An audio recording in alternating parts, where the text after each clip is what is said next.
Сәлем достар, қалайсыздар?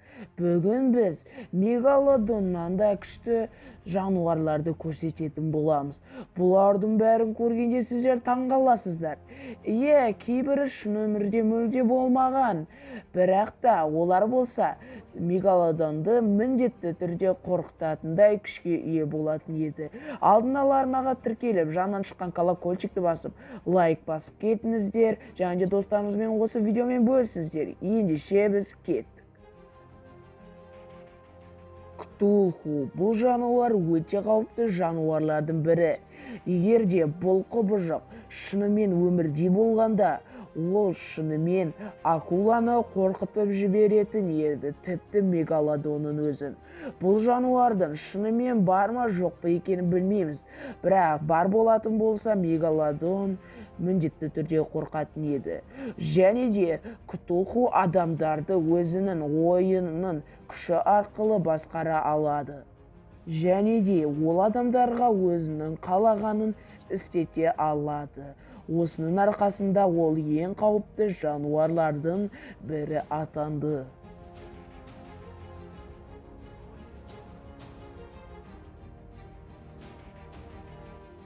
Кецалькоатль бұл құстардың ең ірі және де ең үлкен түрі, яғни динозавр.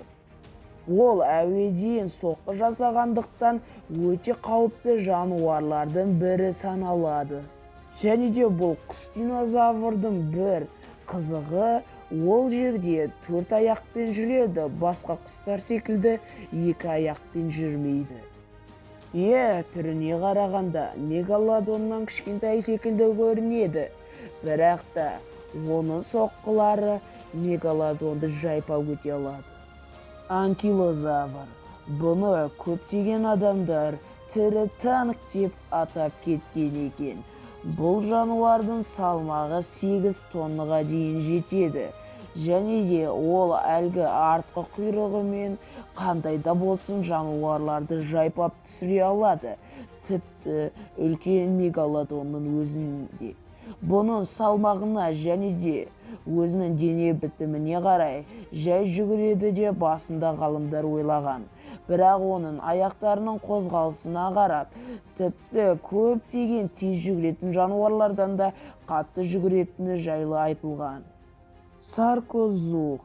Қазір барлығымыз қолтырауындардың барлығы қауіпті деп ойлаймыз, бірақ олардың ата-бабалары қандай үлкенін көрсеңіздер ғой. Саркозух бұл кәдімгі қолтырауындардан 3-4 есеге үлкен.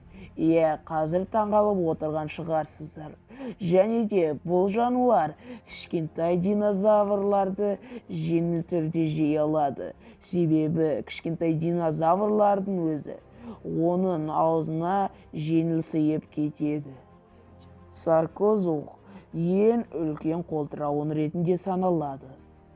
Коло. Бұл жануар өте қауіпті жануарлардың бірі. Және де бұл жануарды «Звездный войн» деген кинода көрсеткен болатын.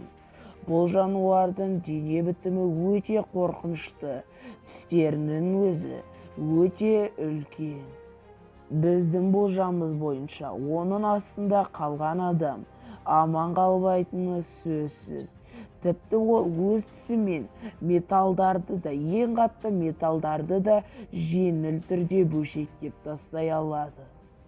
Ендігі қорқынышты жануарымыз Рэмпейдж киносына түскен фантастикалық құбыжық. Қазір біз оны көрсететін боламыз.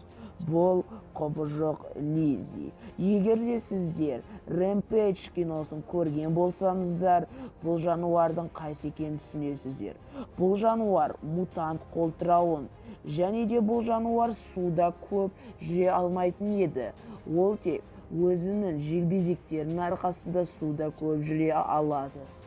Жаңағы айтқанымыздай, Рэмпейдж киносындағы бұл құбыжық шын өмірде болатын болса, мегалодонның өзінде састырып қорқытып жібере алатын еді. Себебі бұл құбыжық сондай күшке ие. Кракен.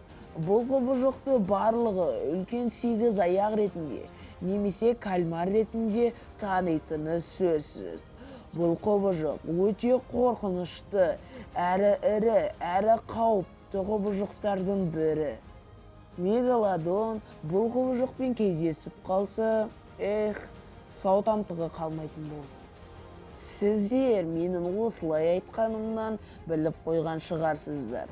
Мегалодонды бұл жануар жеңіл түрде жеңіп кете алады. Себебі кракен ең қауіпті жануарлардың бірі. Айдахар балық. Бұл балық өте қауіпті балықтардың бірі. Тіпті бұл балық көптеген мультфильмдерде де болған. Бірақ мегалодонды бұл балық састыратыны сөзсіз. Жаңа айтқандай, бұл балықтың қай мультфильмде ойнағанын айтайын. Бұл балық Немо деген балықтар жайлы мультфильмде ойнаған болады. Достар, осымен біздің қызықты видеомыз аяқталды. Егер де видео ұнаған болса, лайк басып, арнаға тіркеліп, жаннан шыққан қоңырау шағынаға басып қойып, осы видеомен достарымен бөлісіңдер. Олар да осы ақпаратты естісін. Достар, және де келесіде қандай тақырыпта видео шығарайын, комментарияға жазып кетіңіздер. Егер де видео ұнаған болса, лайк басып, арнаға тіркеліп кетіңіздер. Ендеше сау болыңыздар.